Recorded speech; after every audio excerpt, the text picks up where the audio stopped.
Item 82 do material didático, página 114. Bom, nós estamos falando de John Hus, que acabou sendo morto, queimado pelo Papa, né? Em 1415. Em 1416 vai ser o companheiro dele, né? Que vai ser morto, que é Jerônimo de Praga. Esse Jerônimo de Praga também, a história confirma que ele foi diretamente lá na Inglaterra estudar os escritos de John Wycliffe, tá bom? Bom, 1416 da era cristã. Jerônimo foi companheiro de John Hus. Apesar de Jerônimo fazer uso da literatura do anabatista John Wycliffe, não há provas que ele tenha abandonado o batismo de recém-nascido. Parece ter morrido no catolicismo. Mas é interessante, irmãos, porque ele vai recusar fazer a confissão católica. Ele tinha negado a fé católica. Ele diz, não, eu quero continuar nessa outra fé. Que outra fé é essa? Que ele falou, não, eu prefiro ser morto, mas diz que ele chegou a se retratar, né, por medo da morte, mas depois, não, pode me matar, mas essa fé católica eu não quero. Porque quem conhece a fé verdadeira sabe que aquela ali é a religião de Baal. Não tem jeito. Não tem como ser enganado. Quem conhece cristianismo de verdade, ele sabe que aquela ali é a religião de Baal. Ele vai estar caindo no mesmo erro que Israel caiu dezenas de vezes lá no Antigo Testamento. Vai estar praticando invocação ao mundo dos mortos. Vai praticar a religião de Baal. O comentário prossegue. Nos dias de Jerônimo, os papas estavam em guerra. Era o reino de Deus contra o reino de Deus. Veja o que Daniel Rups diz. Resolvido atacar o próprio Papa, aproveitou a primeira ocasião que se lhe deparou. O anúncio das indulgências que João XXIII, um dos papas, concedia a todos os que participassem da cruzada contra o seu rival, Gregório XII. Eram 2 papas, irmãos. Nesse período ainda tinham 2 papas, né? Para você ver a situação que estava a Europa. Eu comentei abaixo. Gregório II, que foi papa em Roma de 1406 a 1417, nós estamos em 1415, e João XXIII, que foi papa de 1410 a 1417, na cidade de Pisa. Não? Essa história é sem precedentes, eu comento. Já vimos o reino de Deus representado no papado em guerra contra o reino de Deus representado no imperador do Sacro Império Romano Germânico. Mas o que temos agora se trata de uma divisão na área religiosa. É papa contra papa. A história que só Jesus na causa, né? Pois bem, eu mostro um outro exemplo de um historiador que ele fala sobre Jerônimo de Praga.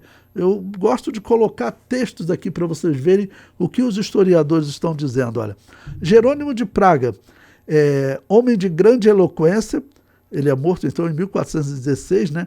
Submetido a muitas torturas durante quase 1 ano de encarceramento, porque ele era um católico romano. O que ele está propondo, aceitar teorias de um anabatista, isso para um católico romano era inaceitável. Então, a Igreja Católica prendeu ele durante 1 ano, ele está sofrendo torturas.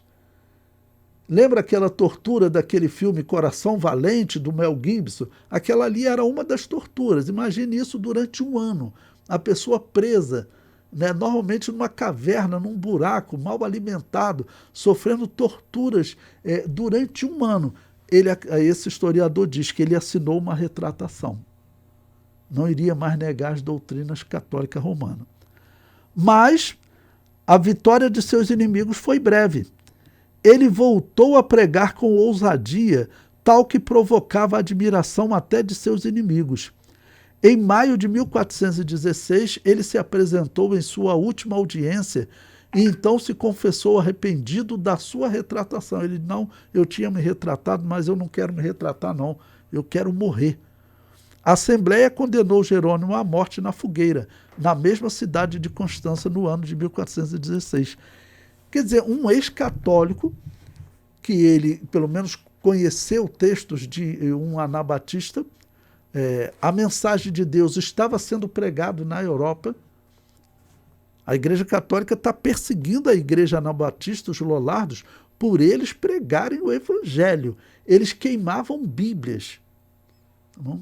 Eles capturavam quem usava a Bíblia para pregar para o povo, e eles também queimavam a Bíblia, para ficar bem claro, para ver que não tem como ser igreja cristã, não tem como a igreja de Jesus queimar a própria Bíblia, que é a igreja de Jesus, a descrição profética e tudo, é que ela tem um apego à Bíblia, ela tem um amor, porque a Bíblia ela é descrita como a mãe do cristão, né?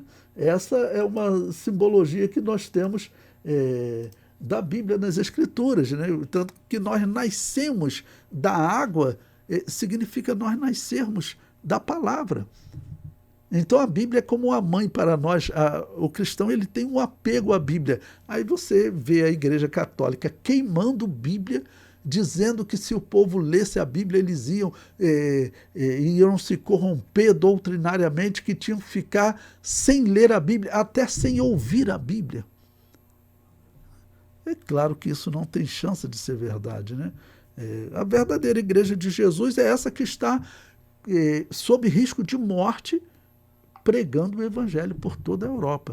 E por isso ele, apesar de não ter prova, mas tudo indica que ele se converteu, que ele falou, olha, a fé católica eu tinha me retratado, mas eu desfaço, né? Eu prefiro ser morto, mas essa fé eu não quero. Não, para a pessoa dar um testemunho desse, provavelmente ele encontrou a fé verdadeira. Tá ok? Mas nós não temos prova. Então, teoricamente, ele morreu como católico. Bom, o comentário prossegue. Jerônimo conseguiu ver que era necessário uma igreja diferente daquela que era representada por Roma. A palavra de Jesus sobre ela ser a luz do mundo não combinava com Roma. Era o crescimento do pensamento anabatista no mundo. Então, John Hus e Jerônimo, isso é provado na história. Eles estudaram os escritos de John Wycliffe. E John Wycliffe e os Lollardos, né, os trabalhos de John Wycliffe e dos Lollardos, que eram anabatistas. Tá bom?